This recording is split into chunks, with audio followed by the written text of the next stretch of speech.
अब आइए आपको दिखाते हैं घड़ी घड़ी घमासान खबरों का तूफान। चमोली में वैली ब्रिज का बीआरओ ने शुरू किया निर्माण। अचानक से धंस गया था भारत चीन सीमा पर धौली गंगा पर बना वैली ब्रिज। ये बड़ी खबर है। वैली ब्रिज को बनाने का बीआरओ की टीम ने निर्माण शुरू किया। ये तस्वीर वहां की आपको हम दिखा रहे हैं। वैली ब्रिज को बनाने का बीआरओ की टीम ने शुरू किया निर्माण और वहां पर चमोली में वैली ब्रिज का बीआरओ ने निर्माण कार्य शुरू किया है। अचानक से ये हिस्सा यहाँ पर धंस गया था। धौली गंगा पर वैली ब्रिज बना जो धंसा हुआ था अचानक से, जिसके बाद अब यहाँ पर निर्माण कार्य शुरू किया गया है। वैली ब्रिज को बनाने का काम बीआरओ की तरफ से शुरू कर दिया गया है। बीआरओ की टीम यहाँ पर मौजूद, निर्माण कार्य शुरू कर दिया गया है। अचानक से ये हिस्सा धंसा, उसके बाद से अब बीआरओ की टीम ने अपना काम शुरू कर दिया। एक्सक्लूसिव तस्वीर आपको दिखा रहे हैं। चमोली की तस्वीर है। वैली ब्रिज का बीआरओ ने निर्माण कार्य शुरू किया। अचानक से धौली गंगा पर बना वैली ब्रिज धंसा, जिसके बाद अब वहां पर निर्माण कार्य शुरू कर दिया गया है।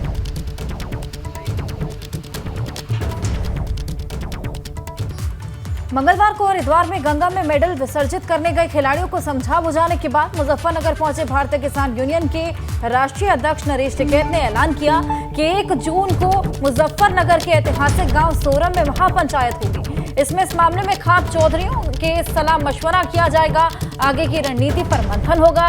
नरेश टिकैत ने खिलाड़ियों को 5 दिन का वक्त दिया है और ऐसे में 5 दिन तक खिलाड़ी अपने ही घर पर रहने वाले हैं। मुजफ्फरनगर में भाकियों के राष्ट्रीय अध्यक्ष नरेश टिकैत ने कहा कि पहलवानों का सिर नहीं झुकने दिया जाएगा, पहलवानों का सम्मान बरकरार रखेंगे। और आपको बता दें कि मंगलवार को नरेश टिकैत की बात मानकर पहलवान गंगा में मेडल विसर्जित किए बिना ही लौट आए। सभी पहलवान हरिद्वार से मुजफ्फरनगर राकेश टिकैत के घर पहुंचे।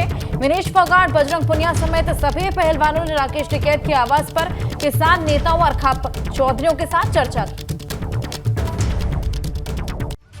बड़े में तो कसर नहीं रहे, थोड़े बड़े हो लिया आंदोलन। 13 महीने का भी हो लिया और ये 1 महीना 7-8 दिन का ये भी हो लिया।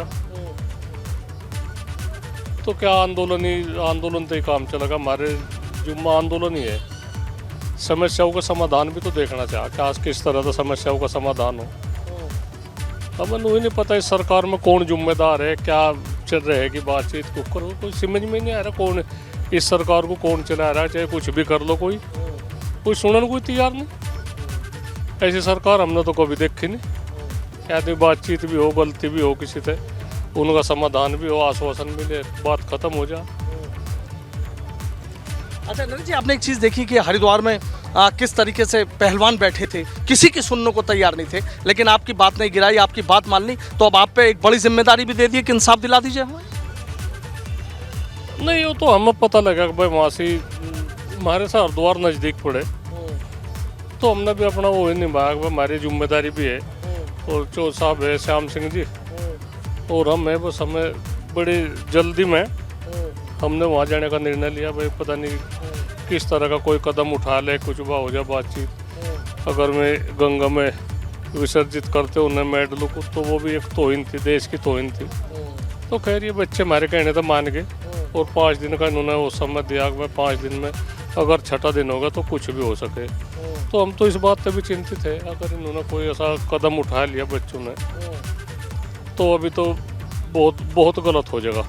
और ये थोड़ा सा दिमाग की उससे ये डिस्टर्ब हो रहे। इन्हें बिल्कुल कुछ नहीं दिख रहा जो हमने इनकी बड़ी उससे देखा मामला। अगर इन्हें इनकी नहीं सुनाई हुई, इन्होंने वो गिरफ्तारी की बात करी, गिरफ्तारी पर ठीक रह जाएगी बातचीत, समाधान हो जाएगा और ठीक रह जाएगी बातचीत। और कोई तरीका नहीं है। भारतीय किसान यूनियन के राष्ट्रीय अध्यक्ष नरेश टिकैत सीधा कह रहे हैं, चुप नहीं बैठेंगे, पहलवानों को इंसाफ दिलाएंगे। बात दूर तलक जाएगी, जनप्रतिनिधियों से बात करेंगे। कह रहे हैं कि केंद्रीय राज्य मंत्री संजीव बालियान, उनसे बात करेंगे। बागपत सांसद डॉक्टर सत्यपाल सिंह, उनसे बात करेंगे। कैराना सांसद प्रदीप चौधरी, उनसे बात करेंगे। कह रहे बात रखी जाएगी, अंजाम चाहे कुछ भी हो, लेकिन आंदोलन भी होगा और पहलवानों को हर हाल में इंसाफ भी दिलाया जाएगा। यानी पश्चिम उत्तर प्रदेश की धरती पर भारतीय किसान यूनियन फिर खाप पंचायत के सहारे अपनी ताकत भी दिखाएगा और पहलवानों के हक में हुंकार भी भरेगा।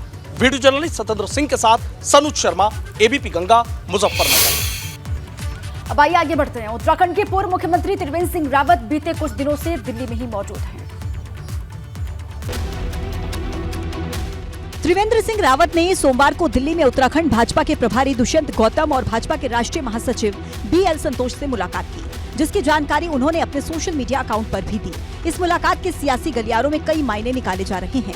त्रिवेंद्र सिंह रावत लगातार दिल्ली में पार्टी के पदाधिकारियों से मुलाकात कर रहे हैं और वो जल्द ही पार्टी आलाकमान से मिलना चाहते हैं। हालांकि वो दिल्ली में किन नेताओं से मिलने वाले हैं, ये जानकारी सामने नहीं आई है। खबर तो ये भी है कि पूर्व मुख्यमंत्री हरिद्वार या गढ़वाल लोकसभा सीट से चुनाव लड़ना चाहते हैं। फिलहाल हरिद्वार से उत्तराखंड के पूर्व मुख्यमंत्री रमेश पोखरियाल निशंक सांसद हैं, तो गढ़वाल से उत्तराखंड के पूर्व मुख्यमंत्री तीरथ सिंह रावत सांसद हैं। हमारी प्रायोरिटी संगठन रही है।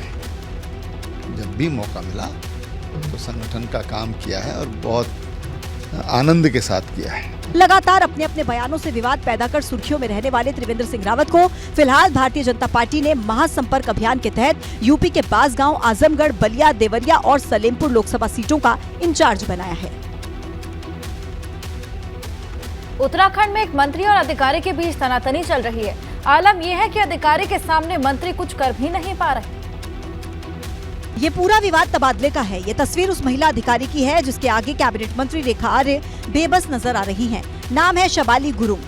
दरअसल खेल विभाग में तैनात शबाली गुरुंग का तबादला चमोली किया गया था, लेकिन शबाली गुरुंग ने तबादले का आदेश बदलवा लिया है और खुद की हरिद्वार में पोस्टिंग करवा दी, जिस पर कैबिनेट मंत्री रेखा आर्य की नाराजगी सामने आई। आज पदोन्नति प्राप्त करते हुए DSO के रूप में प्रमोशन प्राप्त कर चुके हैं, वो फिर अपना एकाधिकार का इस्तेमाल करना चाहते हैं कि हम उसी जनपद में बने रहें, दूसरों किसी को भी मौका ना मिले। तो मुझे लगता है इससे ज्यादा दुर्भाग्यपूर्ण कोई बात हो नहीं सकती। आरोप है कि शबाली गुरुंग 15 साल से देहरादून में नौकरी कर रही हैं। शबाली गुरुंग की प्रमोशन भी हुई, लेकिन फिर वो पहाड़ की तरफ रुख नहीं करना चाहती। मुझे लगता है कि पहाड़ों की जनपदों को भी खेल अधिकारियों की आवश्यकता रहती है, जो कि विभाग ने करने का काम किया है, जो कि बहुत स्वागत योग्य है। उत्तराखंड सरकार ने नई प्रक्रिया के तहत अधिकारियों को पहाड़ चढ़ाने का रोड मैप तैयार किया है। मकसद है सरकारी योजनाओं की समीक्षा और विकास कार्यों को गति दी जाए, लेकिन तबादलों के बाद भी कुछ अधिकारी पहाड़ चढ़ने को तैयार नहीं हैं। हार तय होने के बावजूद MLC उपचुनाव में उम्मीदवार उतारने को लेकर अखिलेश यादव की सियासी सूझबूझ पर पहले से ही सवाल उठ रहे हैं, लेकिन उपचुनाव में सपा प्रत्याशियों की हार के बाद अब मायावती ने सपा पर बड़ा हमला बोल दिया है। मायावती ने आरोप लगाया है कि पराजय निश्चित होने के बाद भी जानबूझकर समाजवादी पार्टी ने दलित और पिछड़े उम्मीदवारों को उपचुनाव में उतारा, जो इन वर्गों को लेकर सपा का पुराना रवैया रहा है। मायावती ने ट्वीट किया है कि यूपी विधान परिषद की 2 सीटों के लिए कल हुए उपचुनाव में हार निश्चित होने के बावजूद चुनाव में सपा द्वारा दलित व OBC उम्मीदवार को खड़ा करना, हरवाना और ज्यादा संख्या बल होने पर इनकी अनदेखी करना ये साबित करता है कि इन वर्गों के प्रति सपा की षड्यंत्रकारी नीति थोड़ी भी नहीं बदली है। MLC उपचुनाव में सपा ने राम जतन राजभर और रामकरण निर्मल को उतारा था, जबकि आंकड़े पहले ही बता रहे थे कि सपा के दोनों उम्मीदवार किसी भी हाल में नहीं जीतने वाले। इसलिए मायावती ने सपा के इस फैसले को OBC और दलितों का अहित करने वाला फैसला बताया। ट्वीट में लिखा है कि सपा और इनकी रही सरकारों के दौरान इनकी ऐसी ही संकीर्ण और घृणित राजनीति से दलितों, अन्य पिछड़ों एवं अकलियत समाज के लोगों का काफी अहित होता रहा है। इसलिए आगे ऐसे नुकसान से बचने के लिए इन वर्गों के लोगों को हमेशा बहुत ही सावधान रहने की सख्त जरूरत है। BSP की ये अपील है। MLC उपचुनाव को लेकर मायावती के तंज से समाजवादी पार्टी तिलमिलाई हुई है, जबकि भाजपा ने सपा पर दलित OBC समाज का अपमान करने का आरोप लगा दिया। डिप्टी CM केशव प्रसाद मौर्य ने कहा है कि MLC उपचुनाव में मिली करारी हार के बाद अब अखिलेश यादव कभी भी ऐसे चुनाव में दलित या पिछड़ों को प्रत्याशी नहीं बनाएंगे जिस चुनाव में सपा की जीत असंभव हो। उनको सबक सिखा ही दिया है। कल विधान परिषद के चुनाव में धूल चाट चुके हैं। उसके बाद मुझे लगता है कि कभी दुस्साहस नहीं करेंगे पिछड़ों और दलितों का अपमान करने। यूपी सरकार के मंत्री दयाशंकर सिंह ने भी बसपा अध्यक्ष मायावती के ट्वीट पर प्रतिक्रिया देते हुए कहा कि जीत और हार की संभावना के मुताबिक अखिलेश प्रत्याशियों का चयन करते हैं। सभा विधान परिषद के चुनाव आने वाले हैं, देखेंगे कि कितने ये दलित प्रेमी है, कितने जो है अति पिछड़ा है।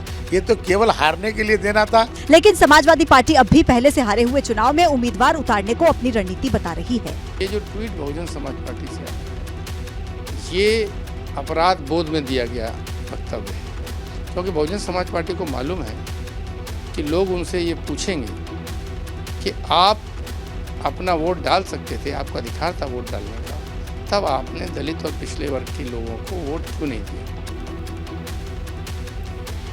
MLC उपचुनाव में सपा प्रत्याशियों को अपने विधायकों के अलावा सिर्फ RLD विधायकों ने वोट किया, लेकिन जयंत चौधरी भी अब पश्चिमी यूपी में अकेले ही RLD की जड़ें जमाने की मुहिम पर लगे हुए। जयंत चौधरी इन दिनों पश्चिमी यूपी के अलग अलग जिलों में समरसता अभियान चला रहे हैं, जिसके लिए जयंत गाजियाबाद के 2 दिवसीय दौरे पर हैं। दौरे के पहले दिन जयंत ने मुरादनगर के 8 गाँव में जनसंपर्क अभियान चलाया। सीधे लोगों के घर घर जाकर उनसे संवाद किया। हमारे कार्यकर्ताओं ने बहुत मेहनत भी की है, वे वहीं रहते हैं, जनता के बीच रहते हैं। तो ये एक प्रयास है उन कार्यकर्ताओं के बीच जाने का, गाँव के लोगों से सीधा संवाद करने का। गाजियाबाद में जयंत चौधरी ने मेहरौली, गुलधर, खुर्रामपुर, मिल्काचारपुर, रेवड़ा, रावली, सुराना और नेकपुर गांव में जनसंपर्क किया, जिसमें सैकड़ों की संख्या में पार्टी कार्यकर्ता और नेता शामिल हो रहे हैं। जनता ने जरूर ताकत दी है। हमारे अब जनप्रतिनिधि हैं लखनऊ, अभी भी हमारे विधायकगण हैं और एक मंच मिल गया हमें अपनी जनता के उम्मीदों पे काम करने का। दरअसल पहले 2022 विधानसभा चुनाव में 9 सीटें जीतने के बाद और फिर निकाय चुनाव में उम्मीद से बेहतर नतीजे आने के बाद जयंत चौधरी 2024 से पहले न सिर्फ राष्ट्रीय लोकदल में नई ऊर्जा भरने बल्कि पश्चिमी उत्तर प्रदेश में अपना खोया जनाधार हासिल करने की कोशिश में लगातार लगे हुए हैं। 2024 के चुनाव के लिए भाजपा ने हर मोर्चे पर तैयारी शुरू कर दी है। लखनऊ में मंगलवार को भाजपा युवा मोर्चा की बैठक हुई।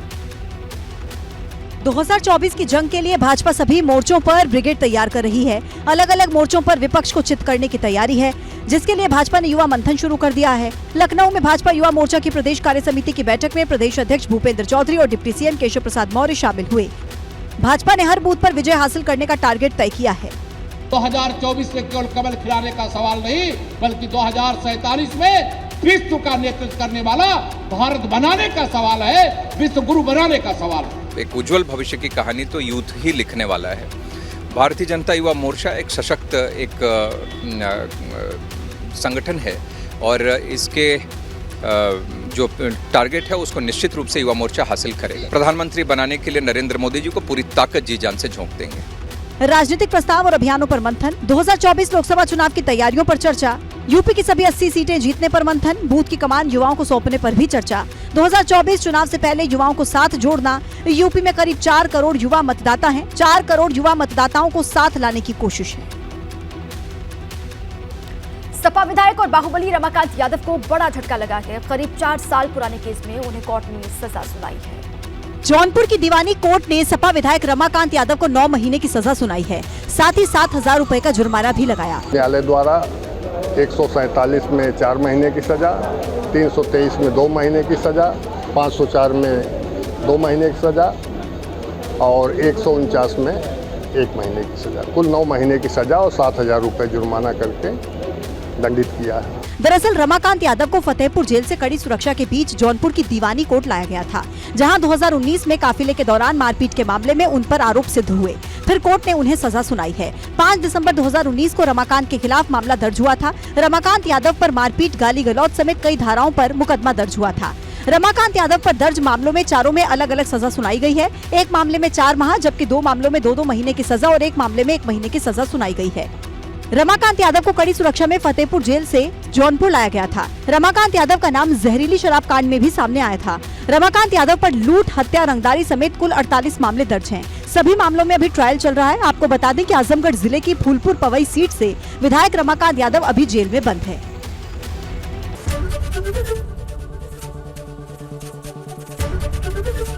एबीपी गंगा, खबर आपकी, जुबान आपकी।